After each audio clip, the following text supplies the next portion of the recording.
Magandang umaga kakabsat. Ano na, 11:30 na ng umaga at tayo po ay paluwas na kakabsat. Kabsat? Ha? Ang kabsat? Oo, paluwas na tayo kakabsat. Ito. Ano kakabsat? Habulin natin yung alas 2 na biyahe ng barko kasi coding kami kabsat kaya nagpalit kami ng alis para pagdating dun sakto lang. Tapos sinusupot ni Kabsat yung ice box kasi nga bumili ako ng pusit pasalubong kay Tita Pai kasi mahal ang pusit sa Cavite daw. Eh dito sa amin 140 pesos lang po ang kilo. Bumili na ako. Yan. Eh sinusupot ni Kabsat, mukhang alanganin baka tumaob. Yay, mangangamoy tayo dito sa loob. Para kung sakaling matumba siya, hindi mabubuhos yung katas. Dadating tayo. Yung kagaya kanina diya. Huwag ganyan, yung kagaya kanina.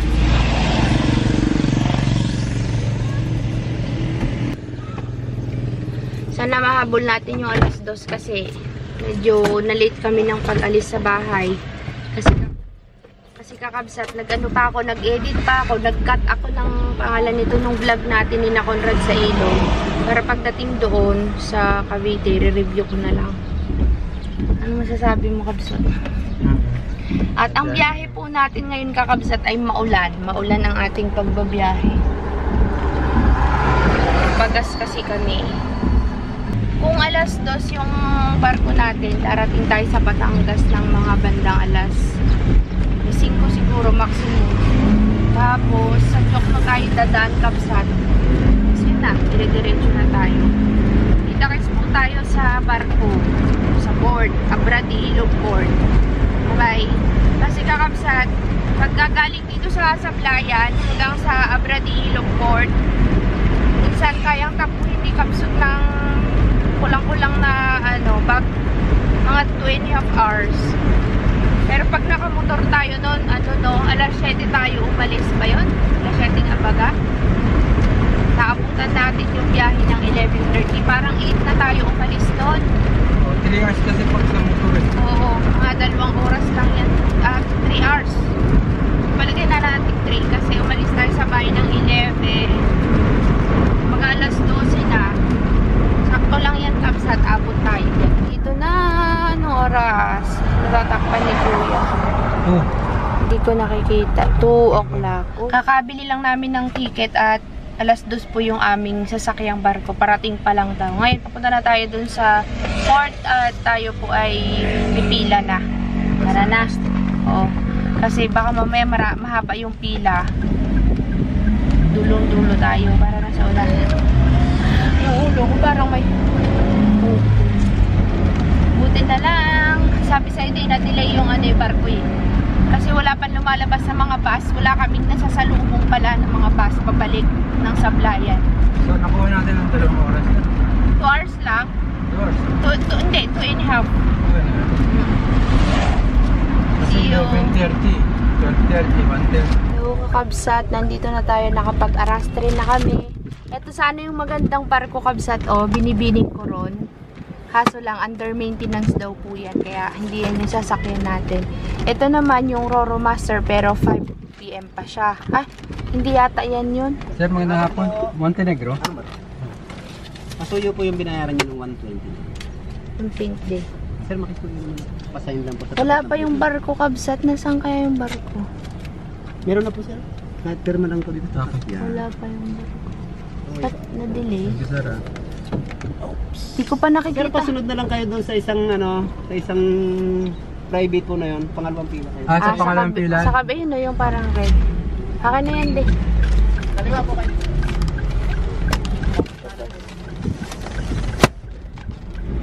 Yun, Kabsat. Wala pa tayong barko.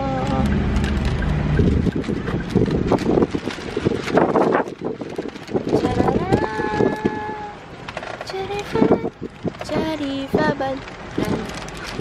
Dito daw tayo pipili. Ano tong kabila? Aalis din sila. Ayo, si Kakabsat. Tuwan-tuwan nakahiga Wala pa yung barko eh. Hindi ko pa nga nakikita eh.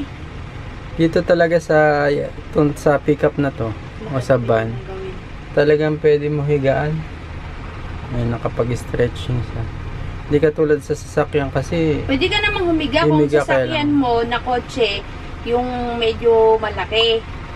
Eh, paano kung may mga dala ka, kasama ka, paano ka higa? Dito kabsat eh. Yun lang, medyo mainit. Kasi Ayun. pinatay namin yung sayang gasolina. Kakabsat, sa mga nagtatanong po, bakit di na nagbablog si Jerry? Kasi, ganito kasi yan. Ganito kasi yan kung bakit hindi na nagbablog si Jerry. Hindi kasi nagkakasundo sila Jerry, sila Tay Carlos, sila Carol, sila Tirina sa pagbablog. Kasi pag gusto ni ganito, ayaw naman ni Jerry sa ganyan. Eh, kaysa naman magtalo-talo sila, kinuha ko na yung camera. At saka kabsat, pangalawa, yung camera kasi, yung side ng GoPro, eh syempre regalo sa akin ni Tito Rod yun, ayoko namang masira. Lumulubog. Siguro, ang ginagamit nilang pamindot, kuko, baka ginaganyan. Eh, lumulubog na. Syempre, kakabsat, hindi ko pa ngayon na yung masyadong nagagamit. Paano pagkatag-ulan? Wala akong gagamitin pag nasira yung button. Pangatlo, wala na silang makontent kasi nandun sila sa bundok. Yun at yun na lang din daw yung bablogin nila. Wala silang yung hindi sila makapunta sa ibang lugar kasi nga naghahabol sila sa kaingin. Siguro sa mga susunod na panahon, pagtapos ng trabaho, hahawakan ulit nila yung camera. Siyempre kasama na ako kabsat. Hindi sila makapag-isip ng content na wala ako. Mayroon pa rin naman silang kinikita kapag kasama ko sila sa vlog. Pero ngayon kasi ang pinahawak ko si Conrad. Si Conrad kasi, alam niya yan kung paano gamitin yung GoPro. Kaya sabi ko, alagaan niya pag ginamit. Kasi iniwan ko sa kanya. Dalawa sila ni Joy. Siya naman yung nagpresenta na iwan ko daw sa kanya. Sabi ko, sige, basta ingatan niya kako yung camera. Ano pa ba? Hinihintay ka ng barko. Higa lang ako kabsat. Sakit kasi yung likod ko eh. Pang-apat. Ano ba yung pang-apat? Ay, pang-apat. Yan na yata yun. Yung pang-apat. Yung yung sa pag-busy nila. Kasi kakabsat, kung hahawakan nila yung camera, paano sila makapagtrabaho? May istorbo sila. Mag-ano sila niyan? Maghahati-hati sila sa susunod na. Pagkatapos na talaga ng trabaho, yung makakatapos na silang magtanim, yon doon na ulit magkakasama-sama. Tsaka kabsat, hindi muna ako umakyat sa kanila kasi nga, maputik yung daan tapos panay ang ulan, hindi ko kakayanin na umakyat tapos bababa ulit, uuwi, aabutan ng ulan dahil nga nakamotor lang. Yun lang. Eh si Conrad kasi ang nagyayaya, pumunta daw dun sa kanila mga isda, kaya nandun tayo nakaraan.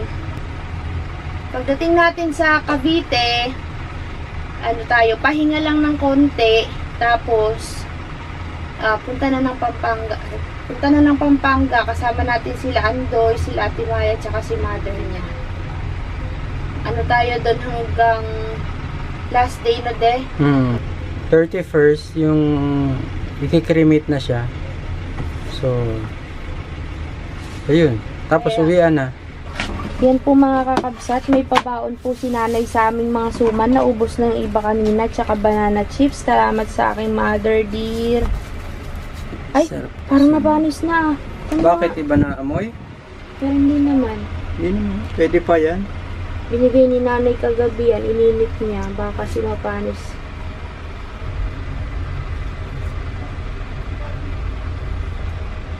Huwag ka magkalata lang Suman gawin tayo. sa liha to, di ba? Liha. Liha ba?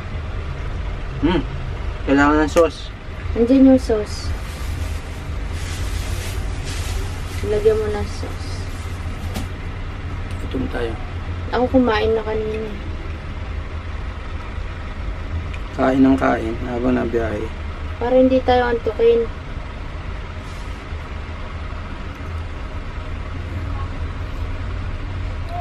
Dahil sa mga pagkakataon ito, dito muna tayo magmimerienda. Wala muna 7-Eleven.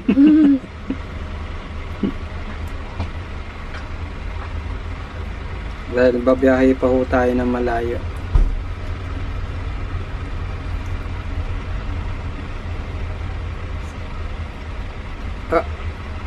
Wow. Mhm. Thank you, mother, nanay ko. Mhm. Sa padala. May banana chips pa doon. Binigay niya to kagabi kasi baunin daw. Tapos pinausukan ng kaunti. Wala nang kape-kape. Sabi ko, maiwan tayong barko. Yung gabihin ka ako sa biyahe. Kasi baka gabihin kami dito sa papunta Joke ng sa Joke, no, papunta na yun ng Tagaytay. Nasugbo. Madilim pa naman. Tagaytay, madilim doon. So, Wala nang hinataw ko hintay talaga. 2 hours mostly. Pero kung nakamotor tayo, 3 mahigit na. Oo. Mahirap, Kasi- mas mahirap nakamotor. Tsaka delay din yung barko, oh. Kaya yan, abot na abot talaga tayo. At least Montenegro, mabilis lang. Mm. Kabsat, lakas baga ng ulan kanina. Parang may bagyo. Merienda Huwag muna naman tayo. sana. Di, doon ba sa bahay nila, Tito Ring ang burol? Hindi. Ah, Sa may St. Peter, na Balakat pang. Pampanga. Yan ulit, Kabsat. Andiyan na yung barko. Ay, padaong nga. Ay, layo pa. Nandyan na, pero hindi pa nagsasakay. Bakit? Sarap patulog. Mahangin dito. Oo nga, dito na, sana nasa unahan tayo para pwede tayong kasi mapasok ang Sa, hangin. sa hulihan tayo. Ay, pinauna na nila yung malalaki nasa harapan. 2 pila. Pasakay na tayo, 2:30. Sakto lang, hindi tayo masyado naghintay. Oo. Nakaidlip pa ako ng konti, Kabsat. Konting-konti lang. Ticket mo. Oo. Ay, malaki tong barko na to, Santa Soledad. Kakabsat, yan yung binibining ko ron, oh. Under maintenance. Dito tayo sa Santa Soledad. Soledad.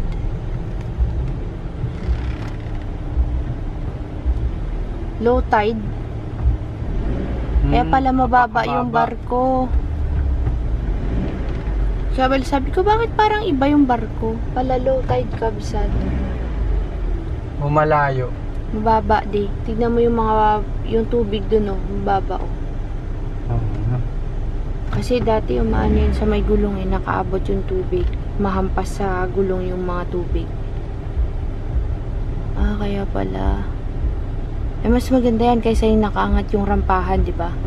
Kagaya dati, ang hirap umakyat. Hirap pumasok ng sasakyan, tsaka maalon. Oo, magmaalon. Ngayon hindi.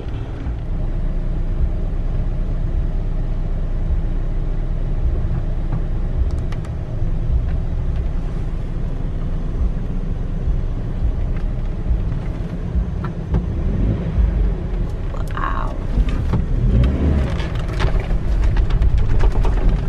Oops. Kanya-kanyang ikot din, oh.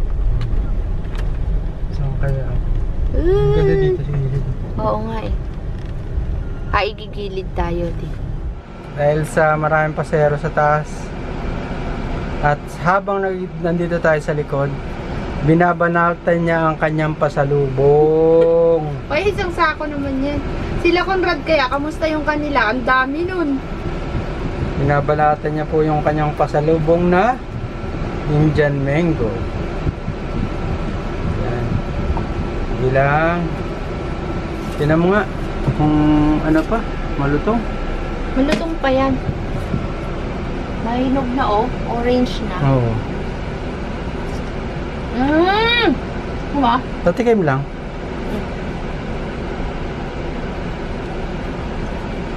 Hindi ko na tuloy malasahan yung mangga.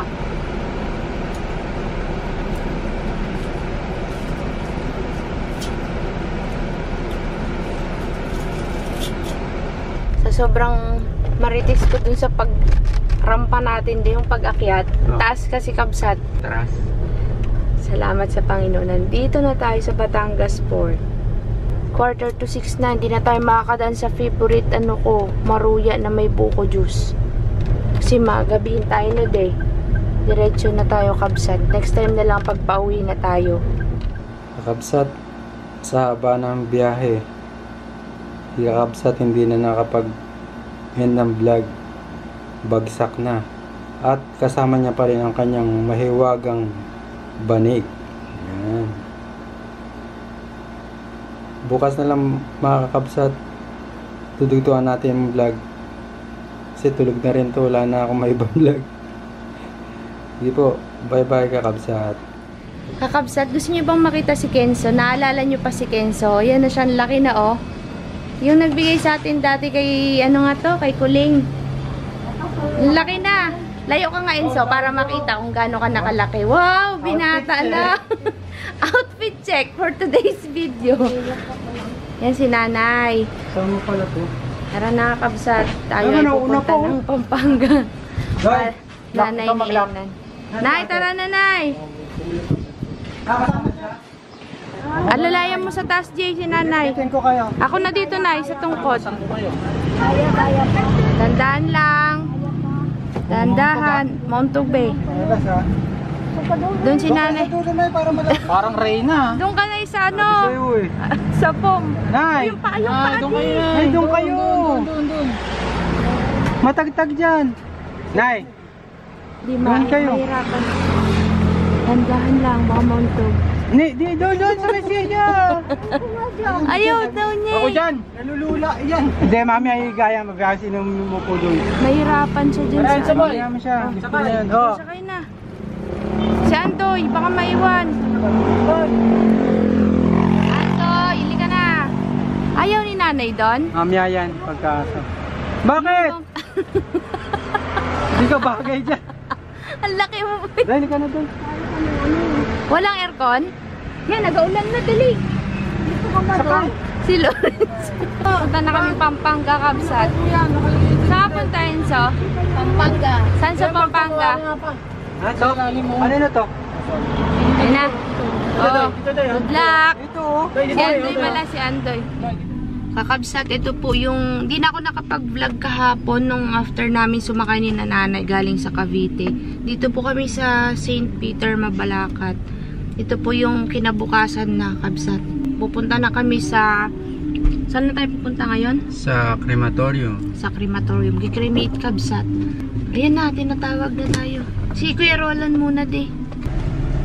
One-stop shop tong St. Peter doon, no, de? Kasi dito na lahat. Home of Clark Special Economic Zone Trust International Paper. Mabuhay, Mabalacat, Pampanga. Concepcion. Tapos nag-Manila tayo. naiba ng daan, no? Tapos gano'n na lang tayo, Mia. Gano'n. Tawag na lang. 30 minutes daw, Kabsat.